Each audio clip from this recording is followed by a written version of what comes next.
Trilogy Institute, Universidade Livre Terapêutica em Línguas. Livraria Proton.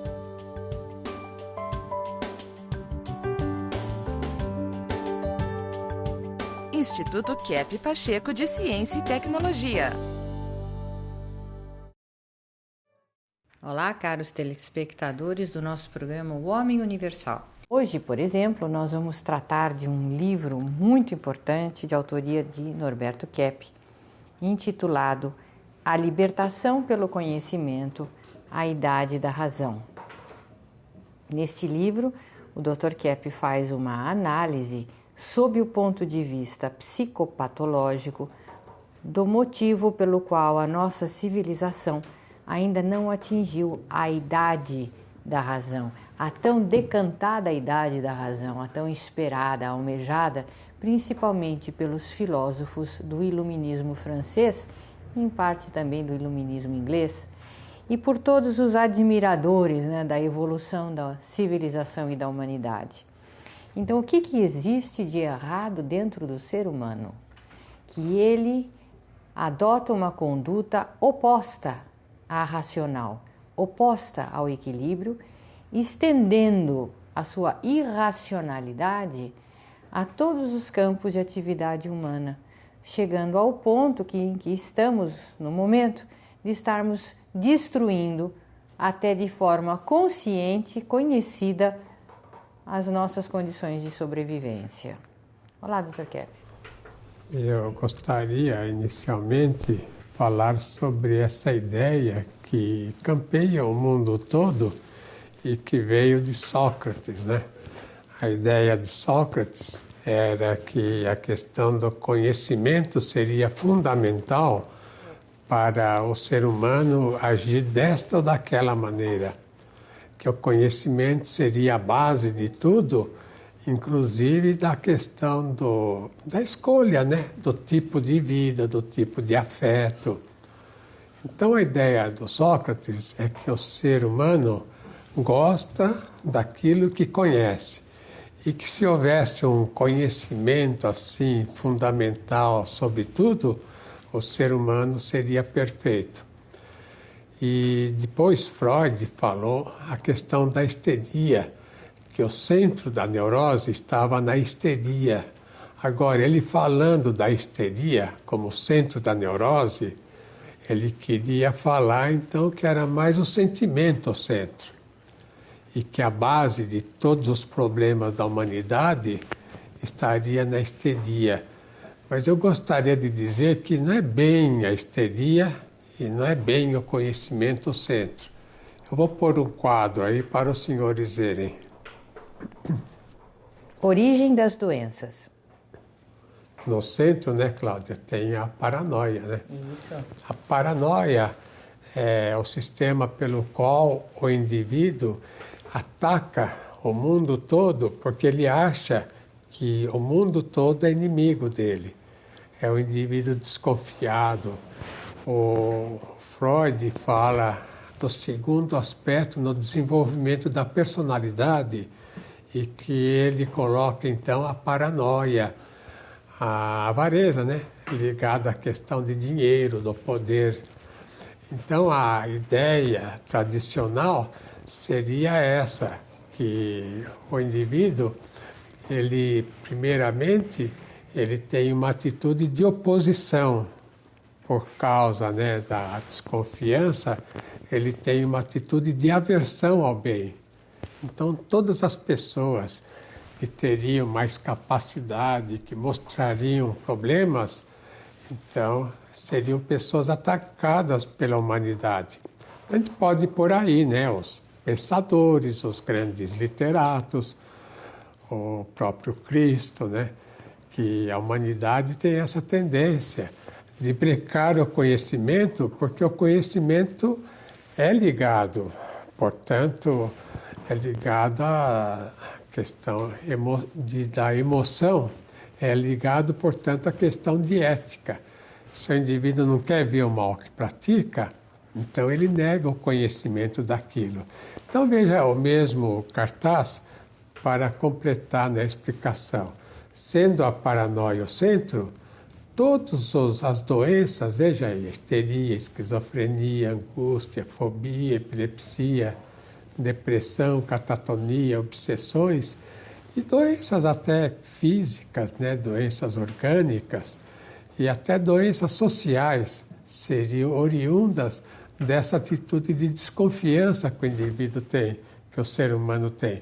Agora, eu escrevi esse livro, A Libertação pelo Conhecimento, lá na França, até eu fiz um livro vermelho, né? Veja aqui, por dentro é escrito na letra vermelha, porque é um livro de conscientização, né?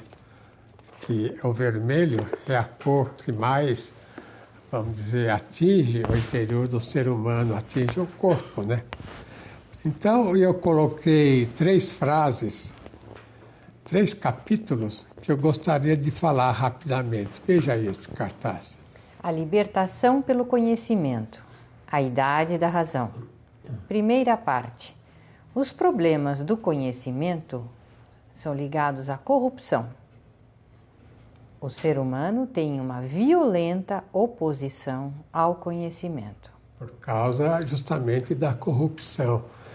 O famoso, né, famoso profeta lá na antiga Israel, ele falava, Salomão, né, ele falava que o problema principal era a vaidade. Então, naquele livro Eclesiastes, ele fala logo no início, né, vaidade das vaidades, é tudo vaidade, o ser humano só tem vaidade.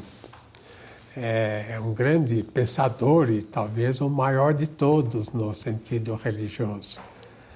Então, nós podemos colocar aí não só a questão da vaidade, mas a questão da corrupção, que o ser humano, quando ele nega conhecer algo, então ele faz uma corrupção à inteligência.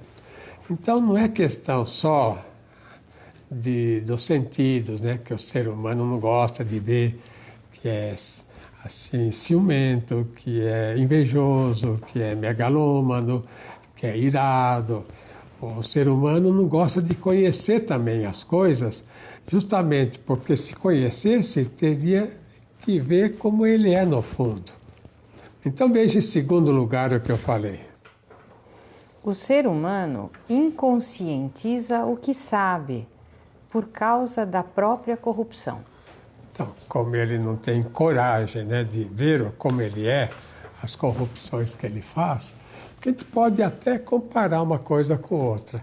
A doença com a corrupção. Quer dizer, comparar a questão do que a gente chama de neurose com a questão assim, de delinquência mesmo. Só que num sentido, a pessoa entra na delinquência e, em outro sentido, ela entra na neurose. Então, a pessoa, se não cai na delinquência, cai na neurose. Agora, evidentemente, segurando a delinquência, ele não se põe tanto em perigo, né, social. Veja em terceiro lugar. A única maneira de salvar a humanidade ela é pela conscientização de sua corrupção. Então, o que seria, né, a corrupção do ser humano? Seria a fundamental essa, a de o indivíduo negar os males que ele provoca, o que ele pensa de ruim, o que ele sente de ruim. O que acontece na constituição fundamental do ser humano? Eu vou mostrar um cartaz aí que esclarece. Veja lá embaixo, Cláudia. Sentimentos ruins, negação, omissão, deturpação ao amor. Então eu quero dizer isso, que no fundamento, na causa, estão os sentimentos, está a falta de afeto do ser humano. Só o indivíduo que tem muito afeto, que ama a humanidade, que ama os outros, bom, isso é semelhante ao cristianismo, né, que a ciência mostra. Somente o indivíduo assim é que tem um pensamento correto, é que é capaz de ter sabedoria, de ter grande talento. os grandes talentos da humanidade, gênios e sábios, são assim porque eles não negaram o afeto, a parte afetiva. Veja em segundo lugar o que acontece. Pensamentos ruins, negação, omissão, deturpação à verdade. Veja, né, que se a pessoa nega o amor, ele começa também a negar a verdade, é aí que está na segunda frase. A verdade seria a consequência do amor da pessoa. Verdade, então, é amor. Então, vamos dizer, em seguida, veja lá, em terceiro lugar. Ações ruins, negação, omissão e deturpação ao bem. Então, depois do pensamento ruim, depois do sentimento e pensamento ruim, vem a ação ruim, né? Se o ser humano, ele nega o bem, se ele nega principalmente o que ele tem de doentio, o que ele tem de irado, de ira, né, de raiva, de megalomania, etc., então ele não consegue ter um pensamento correto e, evidentemente, vai ter uma ação ruim na vida social. Então, uma atitude ruim no trabalho, uma atitude ruim na família, uma atitude ruim no campo social, vem dessa base do sentimento ruim, do pensamento ruim. Então, veja lá, em quarto lugar, o que acontece, né? Lá em cima. Corrupções, crimes, delinquências, enfermidades. De outro lado, né? Voracidade, inveja, manias, neuroses, inação, epilepsias, depressões, esquizofrenias. Então, eu quero dizer isso, né? Se o ser humano não consegue ver, não consegue dar vazão ao amor que tem, que é junto à verdade, evidentemente ele entra na corrupção, inclusive de si próprio. Ele corrompe também a sua mente e depois ele nem sabe realmente o que ele deveria fazer para ter uma vida melhor. Já voltamos, né, Cláudia?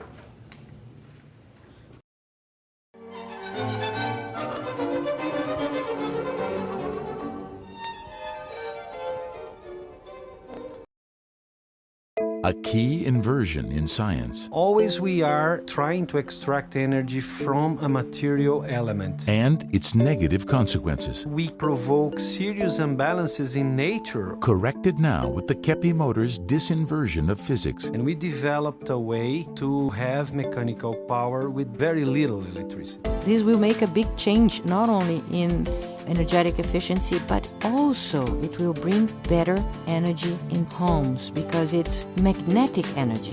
The Kepi Motor. New technology for a new world.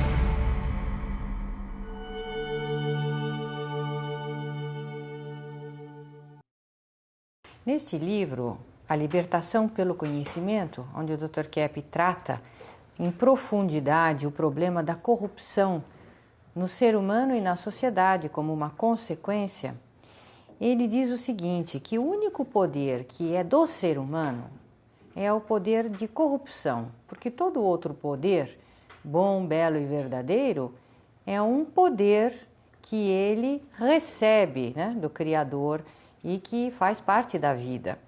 Então, Kepi diz o seguinte, que todo indivíduo que adquire alguma força, geralmente ele a usa para corromper. Por isso essa ideia, né, de que o poder corrompe, mas seria melhor dizer que a pessoa busca o poder para poder corromper. E ele também afirma aqui que de alguma maneira, por mais insignificante que seja, qualquer pessoa tem alguma espécie de poder e ela usa geralmente esse poder para estragar a própria vida e a dos outros. Por exemplo, aqui, Todo pai e a mãe têm algum poder sobre os filhos. Eles usam muitas vezes para o bem, mas algumas vezes também para agredir e para corromper, ensinando os filhos a uma vida assim muito egoísta contra a sociedade. O homem, através do seu cargo, a mulher pela sedução sexual, o jovem pela sua rebeldia ao estudo e ao trabalho, e a criança, já desde pequenininha, pela sua birra. Então todos nós conhecemos, desde a mais tenra idade, os efeitos que aquilo que Kepp chama de corrupção tem na nossa vida.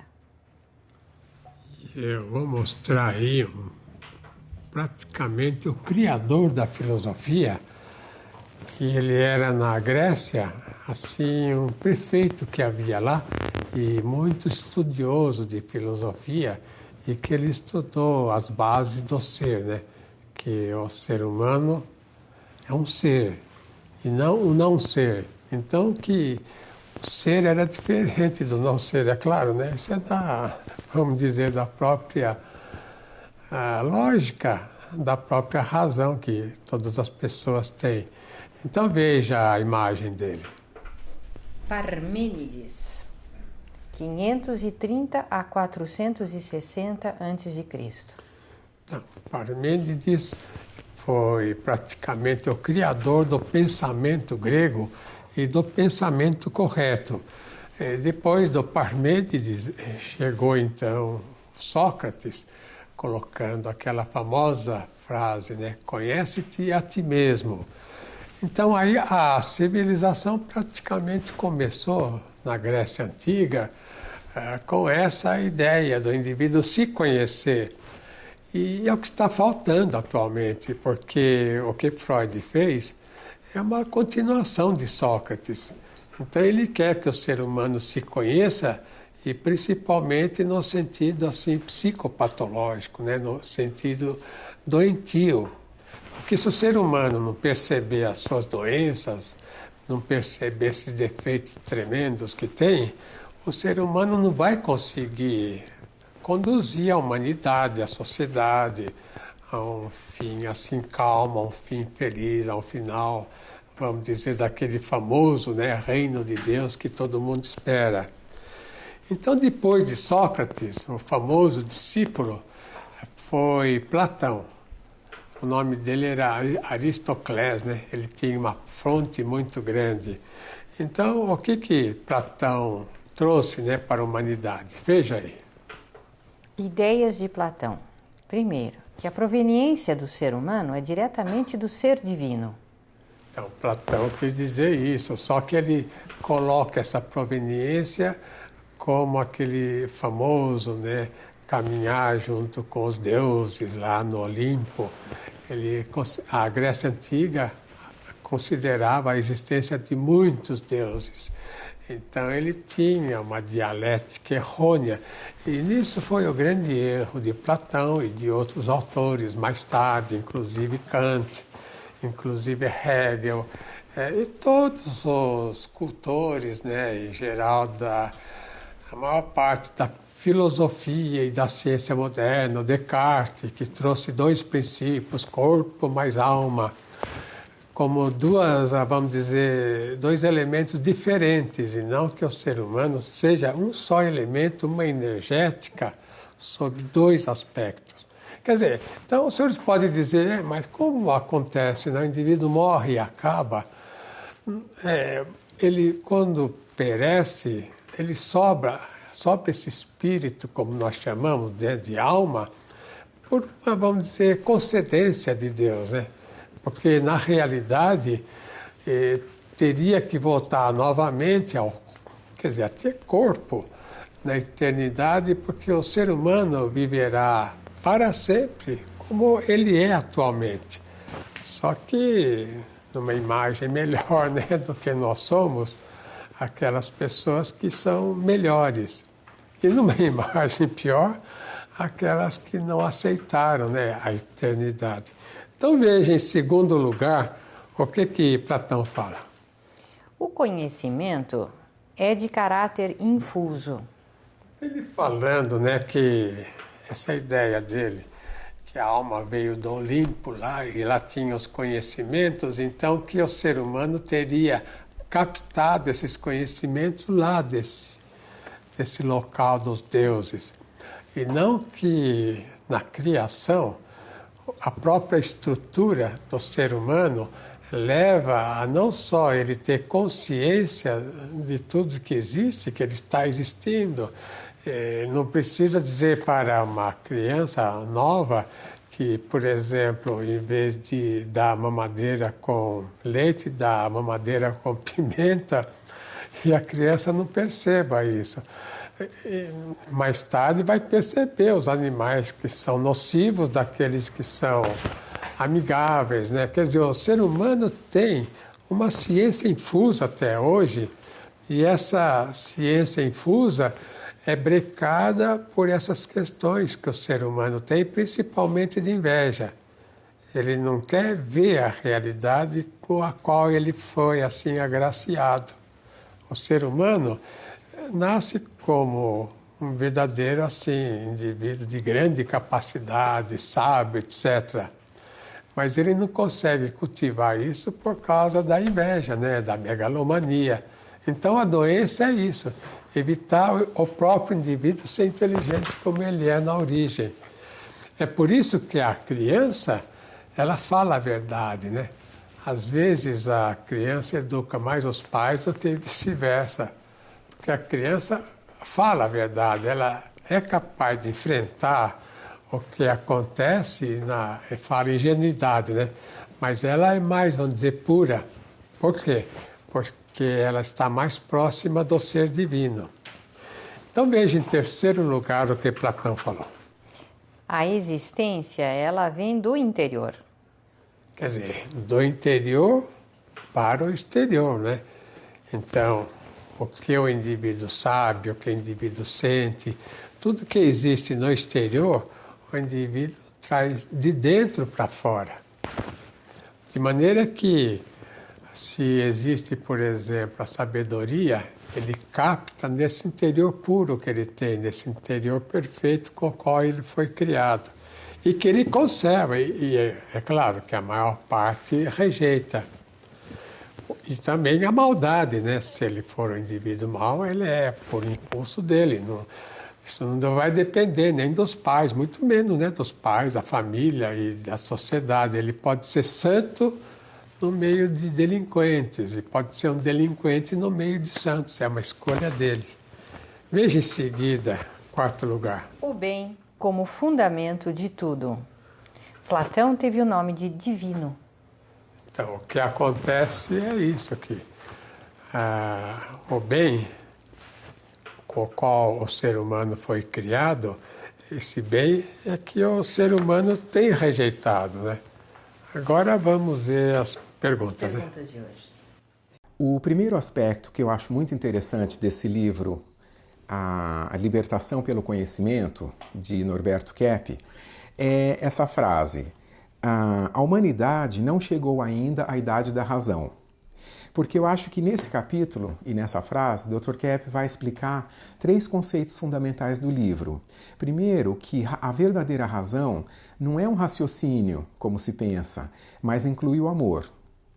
O segundo ponto é que o verdadeiro sentimento é o amor, que é confundido com as emoções, que as emoções, na verdade, são um antissentimento. E o terceiro conceito é que o verdadeiro conhecimento, que é a consciência, já são inerentes à mente humana.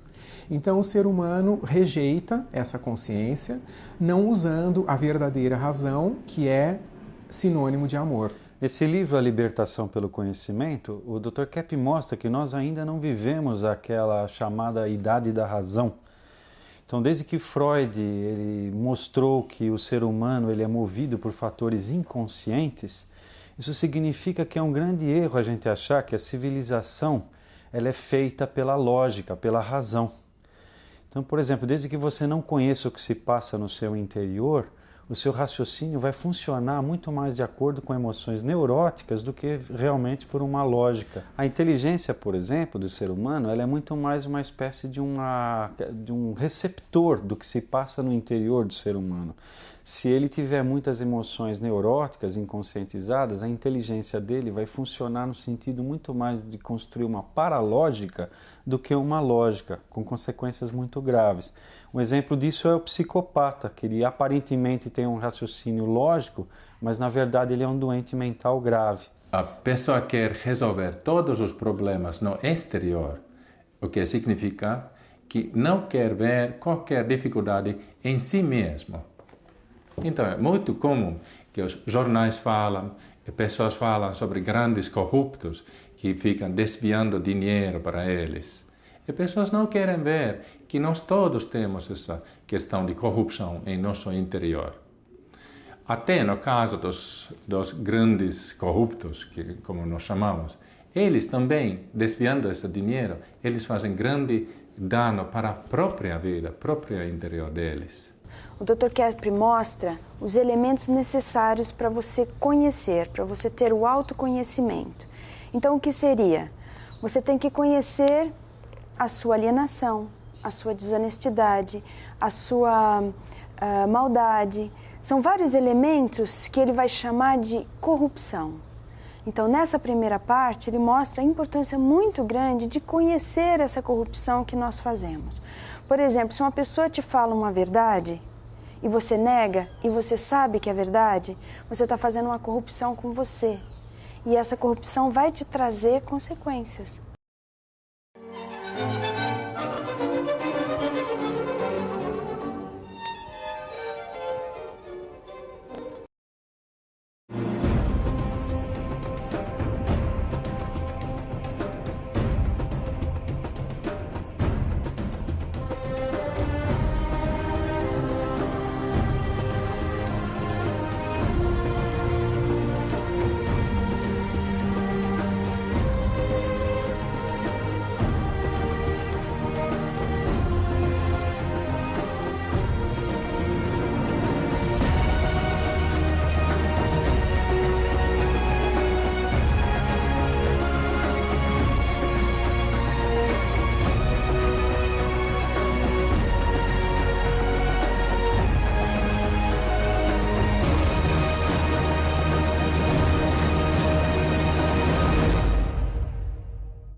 O mais original escritor contemporâneo no mundo, segundo o Centro de Pesquisa Científica Nacional da França.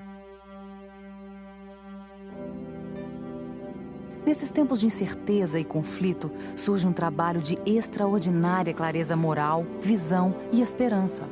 O psicanalista e cientista social brasileiro, Norberto Kepp, escreve com sabedoria e autoridade sobre assuntos realmente relevantes, como curar as doenças, como a ciência invertida está destruindo a natureza e o que fazer em relação a isso, encontrando nossa espiritualidade, estruturando uma sociedade verdadeiramente justa. Em meio a mais de 3.000 livros publicados por dia no mundo, Dr. Kepp está entre os mais preciosos. Livros de Norberto Kepp, Ciência Trilógica, abrindo as portas para um novo mundo.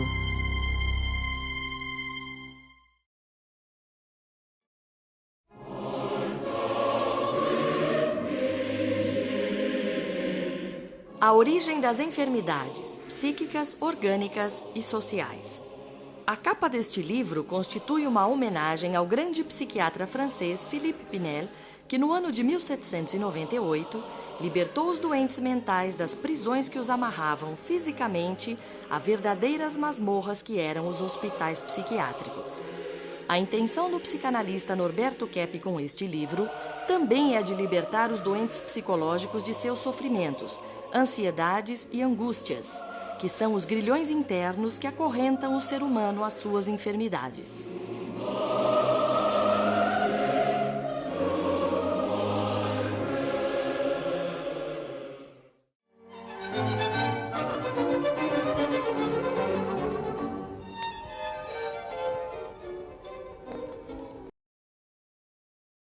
Então, neste livro, A Libertação pelo Conhecimento, Dr. Kepp fala na página 39 a respeito da atração que o ser humano sente pelos indivíduos de poder.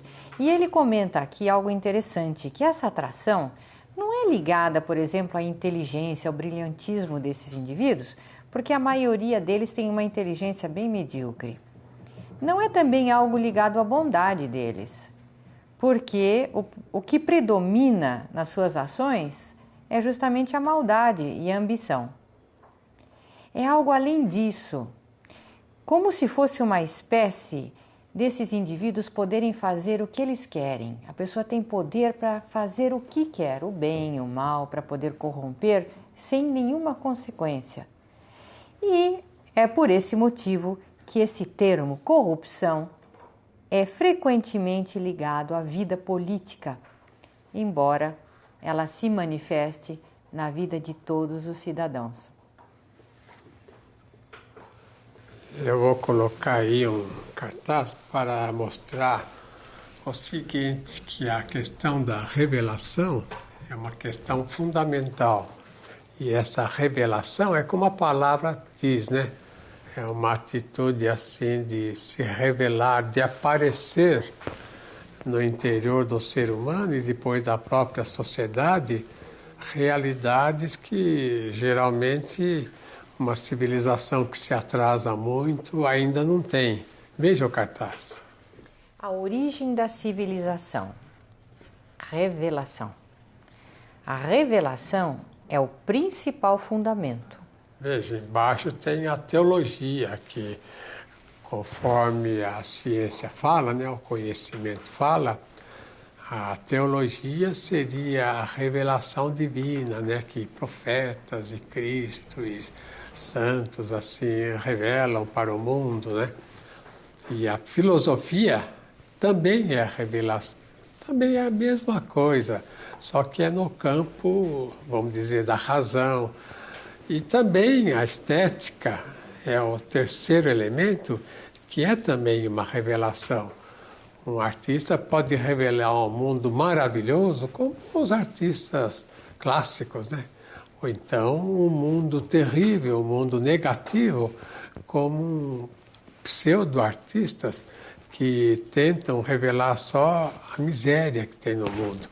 Então a arte, para ser arte, tem que ser bonita, tem que ter estética. De maneira que os três setores são fundamentais para que a humanidade se desenvolva. É por esse motivo que existem autores incríveis. Por exemplo, na Itália houve no passado essa pessoa, vejam aí. Boaventura, na Itália. O que ele falou, né? Que tudo que existe é sombra, vestígio e imagem do Criador. Esse Boaventura é uma pessoa excepcional que trouxe um bem-estar muito grande àqueles com os quais ele convivia, e os escritos dele também traz muita paz de espírito. Portanto, ele tem uma energética incrível, que até agora funciona, né? Nesse relacionamento que nós temos com os espíritos. Não esqueçam de ler aquele livro que eu escrevi sobre o universo dos espíritos, onde eu explico bem essa questão chamada comunhão dos santos, né? Que nós estamos em contato não só com o ser divino, Deus, mas principalmente com os anjos. E também as pessoas delinquentes, mas com, claro, né, os anjos decaídos, os demônios. De maneira que existe uma intercomunicação constante. Nós estamos no mundo só material, estamos muito mais no mundo espiritual que nós não percebemos. Então veja que Boaventura, ele falou que tudo reflete assim uma imagem de Deus. Quando a gente fala Deus criou tudo do nada, não, ele fez tudo dele, né? Então é tudo uma imagem, tudo que existe é uma imagem dele. E vamos dizer, aquilo que chama de defeito, erro, pecado, é uma negação dessa imagem no mundo do ser humano. Quando o ser humano se nega a ter uma imagem boa, perfeita, uma imagem razoável, então ele está deturpando o próprio conhecimento. Veja em segundo lugar o que ele fala. Que a fé e a sabedoria são inatas, sendo o fundamento de tudo. Então, tem que dizer que a questão da fé não é uma questão de sempre acreditar no que, vamos dizer, a mente não sabe. Aquilo que hoje a mente não sabe, não alcança, antes sabia.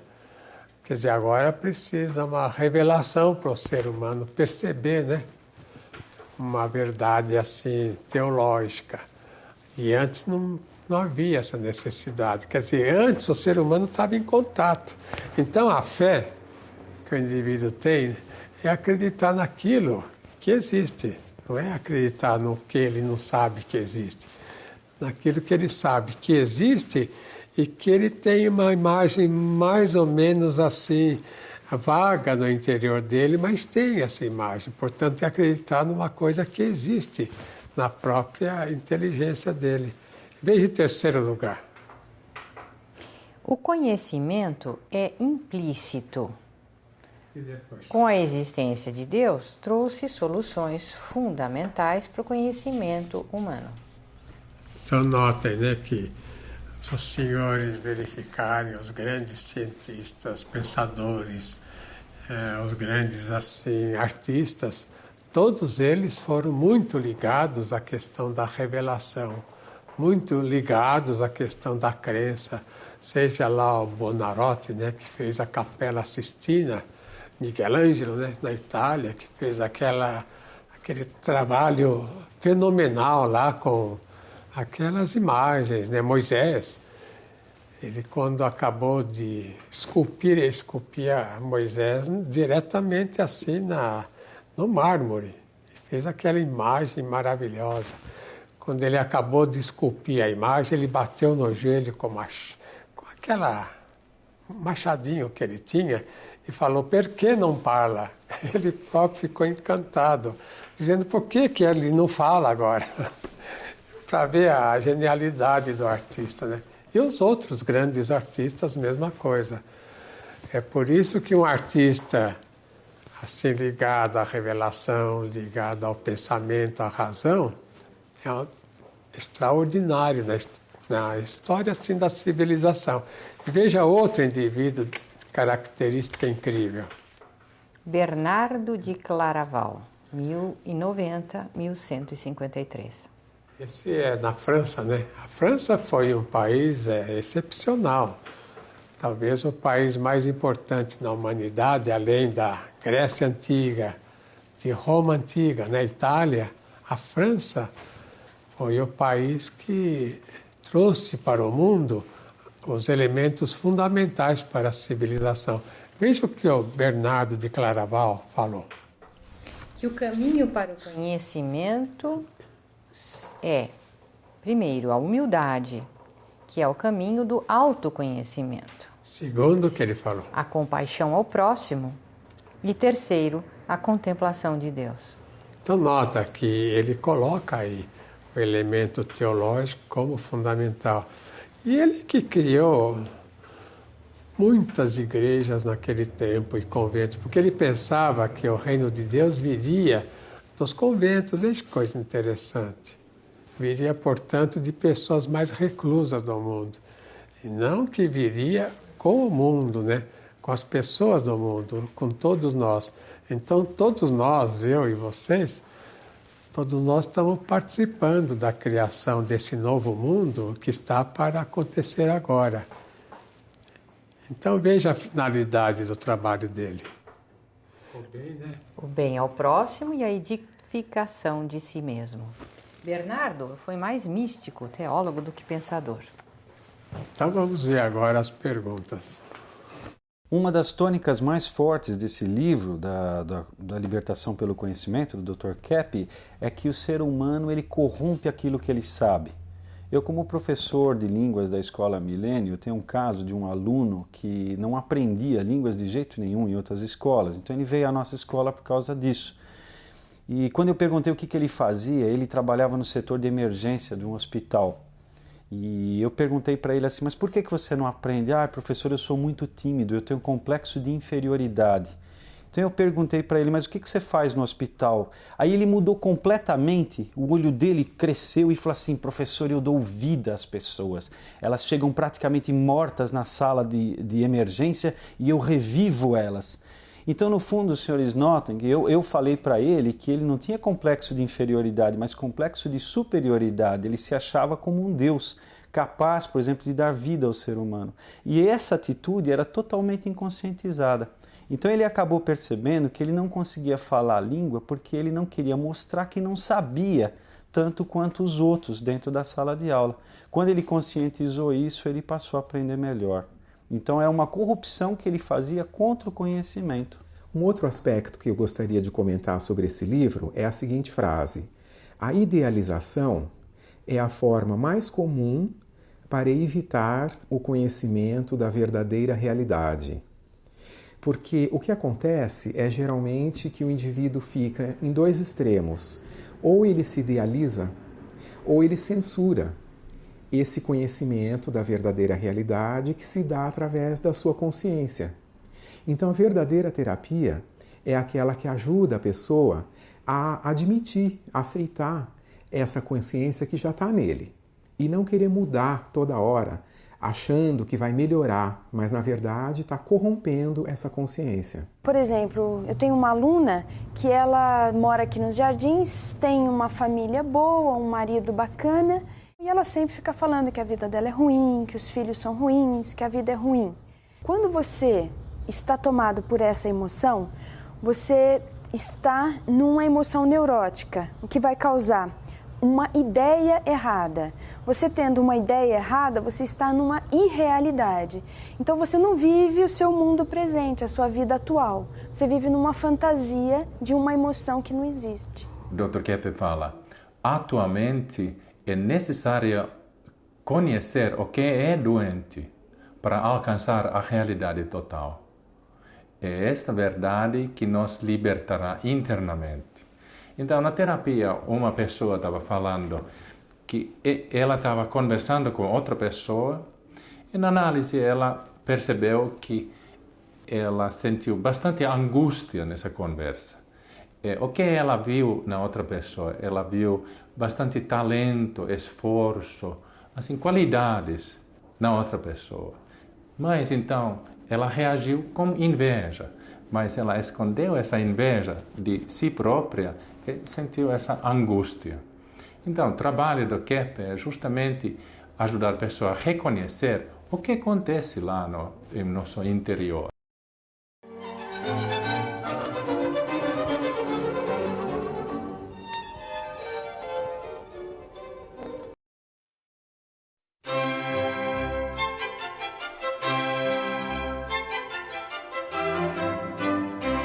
Este livro tem a finalidade de analisar o motivo pelo qual a espiritualidade foi colocada em plano secundário dentro da existência do ser humano. A humanidade está rebaixada a um plano inferior, sensorial e materialista, necessitando urgentemente retornar ao seu nível normal, onde a vida psíquica tem a total predominância.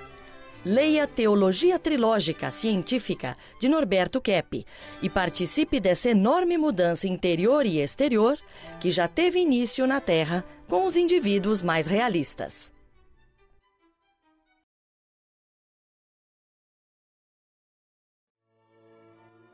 Mesmo sem ter muita consciência, percebemos que a vida é divina. Vivemos na transcendência, quer aceitemos ou não. Vivemos ainda no paraíso terrestre, mas sem aceitá-lo.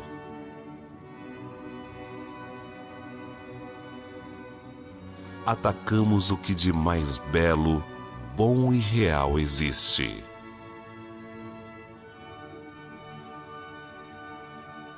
A consciência de nossa inveja e inversão será o retorno a este paraíso. O bem não é para ser construído, mas aceito. É para trazer esta consciência que surgiu a associação Stop a Destruição do Mundo.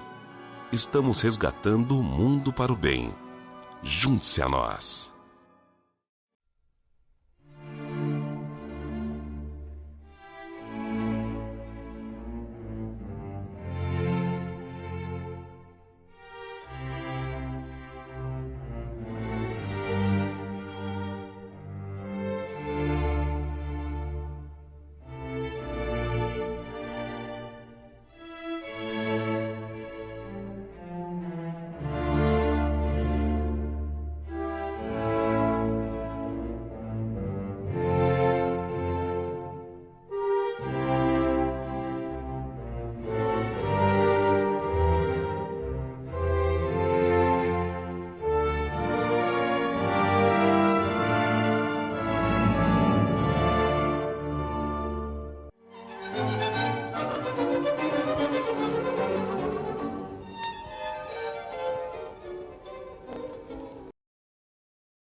aspecto muito precioso desse livro, A Libertação pelo Conhecimento, é que Kepp deixa aqui claro a questão de que é a vida emocional descontrolada, são as paixões descontroladas, que corrompem o nosso conhecimento e dificultam o uso da nossa inteligência de forma correta. E atrás dessas emoções descontroladas está principalmente o fato da pessoa não querer admitir, olhar, conhecer os erros que comete e os sentimentos de culpa que sente por causa desses erros. É muito comum, por exemplo, a mulher, quando ela tem alguma emoção assim, ou ela vai ter que ver algum problema, ela cair em lágrimas, chora, ou então grita, briga. Assim também as crianças. Essa é uma técnica neurótica de corrupção do conhecimento. Ou então, muitas vezes, essa atitude paranoica agressiva que o homem tem de partir para a briga, às vezes até a agressão física, para esconder o conhecimento de uma culpa e de um erro que tem que ser admitido. Então, Kepp fala aqui, por exemplo, na página 27, que educar não é ensinar hipocritamente a criança que ela tem que ser boazinha, mas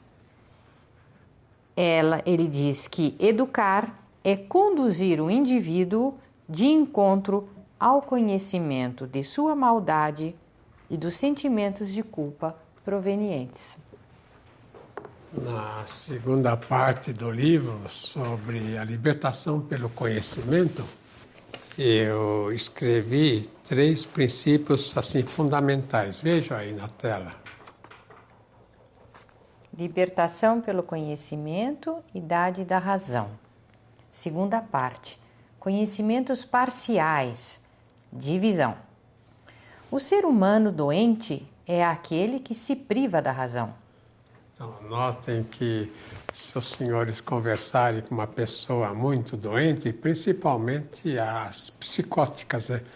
As pessoas mais, a gente chama, fora da realidade, eles não conseguem assim, estabelecer com a gente assim, uma discussão, um diálogo racional. Diz uma coisa, mostra aquilo e a pessoa entra numa outra dimensão. É como se vivesse num mundo paralelo. O próprio Bion falou, né, um famoso psicanalista inglês, que não adianta querer entender, compreender o que o indivíduo muito doente fala, que ele vive num mundo paralelo, portanto não vive no mundo nosso. É por esse motivo, né, que os psiquiatras fornecem medicamentos, assim, antes até tratamentos rigorosos, eletrochoques e tudo mais, para coibir, né, para segurar a pessoa, para não avançar muito nas ideias fora da realidade, principalmente nas ideias muito agressivas. Veja em segundo lugar. O ser humano escolheu o livre-arbítrio para ser escravo e fugir do conhecimento. Então, notem que muitos falam que tudo é relativo. O que é o relativismo, né? É a ideia que o ser humano quer ter, que ele pode pensar no sim como real e no não também. Que ele pode pensar numa coisa que é e que não é como real. Então, a famosa, né, liberdade de pensamento, o livre-arbítrio, é mais desenvolvido para aumentar a megalomania do ser humano. Veja em segundo lugar. O ser humano escolheu o livre-arbítrio para ser escravo e fugir do conhecimento. Em terceiro lugar, a principal recusa do ser humano é o do conhecimento de Deus. Então, veja que, no final de contas, né, o ser humano, ele cortou, vamos dizer, esse cordão umbilical que tinha com o ser divino, né?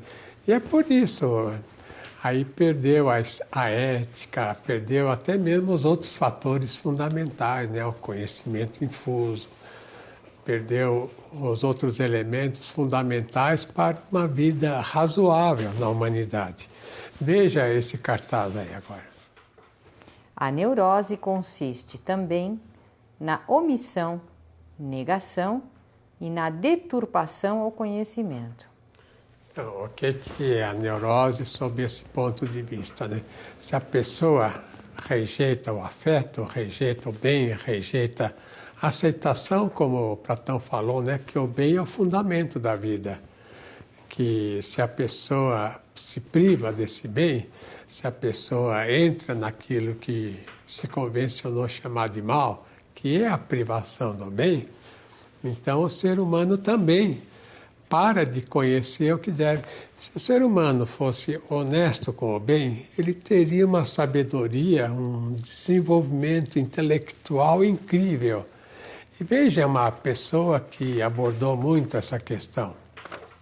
Santo Agostinho, de 354 a 430.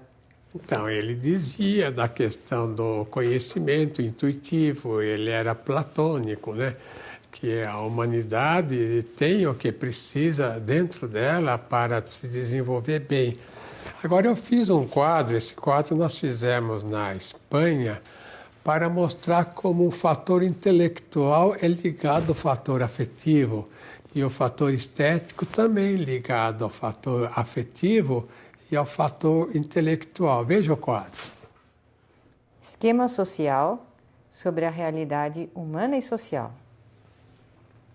Então veja, do lado esquerdo tem a ação boa, né? Quer dizer, o bem, que é ligado ao afeto, né? Ao amor da pessoa. Tem a verdade, que é ligada à razão, e o belo, que é praticamente a estética. Então, o que acontece, né? Que a verdade vem do bem e a estética é, vamos dizer, a consumação do bem com a verdade, com a razão. E do outro lado, na horizontal, que os fundamentos da vida, essa ação boa é o bem, é a ética, né? Que é praticamente a conduta boa da pessoa, e a teologia, que leva nesse sentido. Agora, veja, no centro tem a verdade, né? Que produz a estética, e a estética com a verdade é a filosofia. Depois, lá em cima, a estética e a arte produz, portanto, a ciência, produz, portanto, o conhecimento moderno. Quer dizer, um fator é ligado ao outro. Não existe um elemento que não seja ligado ao outro. Por exemplo, na medicina atual, eles colocam fatores assim totalmente independentes. Eu cito a medicina, mas a física é a mesma coisa, a biologia, a matemática, todas as ciências modernas são a mesma coisa. Então, para estudar uma doença de uma pessoa, vamos supor, estuda no aparelho respiratório, mas aquela doença do aparelho respiratório está ligada ao aparelho digestivo. Então, os órgãos da respiração estão ligados ao da digestão. Então, os dois estão ligados também ao aparelho circulatório, né? Portanto, à circulação sanguínea e também ao elemento cerebral. Então, é nisso que nós chamamos de homem de conhecimento universal. Quer dizer, que o ser humano tem que ter conhecimento trino para saber realmente entender uma determinada ciência. Veja em seguida esse quadro aí. Estrutura do planeta. Na base, a estrutura divina sustentando tudo. Então, se aceita essa estrutura, vamos dizer, divina, aceita a verdadeira estrutura. Então vamos ver agora as ideias finais. Vejam essa frase que interessante. A honestidade é o fundamento de todo conhecimento. Então aqui é como se fosse uma receita para a humanidade poder finalmente atingir a idade da razão verdadeira, que inclui também o amor. É a ética. Porque o que nós fazemos na realidade é o oposto. Nós corrompemos. A pessoa tem a todo momento toda a consciência aflorando na sua mente e ela corrompe essa consciência. Então, o fator mais importante para que a idade da razão seja atingida é uma atitude de ética com a consciência. O grande problema da humanidade não é propriamente o de não ter conhecimento, mas a atitude de negar, omitir ou deturpar o que sabe. Que na prática acontece que, por exemplo, a pessoa deveria estudar, mas ela vai assistir televisão. Ou a pessoa fuma, mesmo que ela sabe que as consequências vão ser muito ruins. Ou a pessoa sabe que não precisaria comer tanta comida, ou que não deveria comer tanta assim, comida porcaria, mas a pessoa come. Então, a pessoa sabe tudo isto, mas ela corrompe essa consciência que ela tem no seu interior. Quando ele fala da razão, ele distingue, razão não é assim informação, né? Razão, ele diz aqui, é assimilação, é um movimento interno, é o reconhecimento do que a consciência e a intuição captaram no mundo exterior. Então a razão é uma razão afetiva. Ela já tem intrinsecamente o sentimento de amor. Então quando você pensa pela razão, você tem uma lógica e você pode ter o raciocínio funcionando perfeito, você pode ter as emoções mais equilibradas. Então, o seu funcionamento, inclusive físico, é mais harmonioso. Gostaria de pôr aí uma última sentença. Aí, leia, Cláudia. Fé é o conhecimento direto da essência. Então, se o ser humano não chega mais à essência, como chegava antes, é porque falta fé. Se ele tiver muita fé no bem, ele vai ter uma revelação assim muito clara no interior dele. Até a próxima.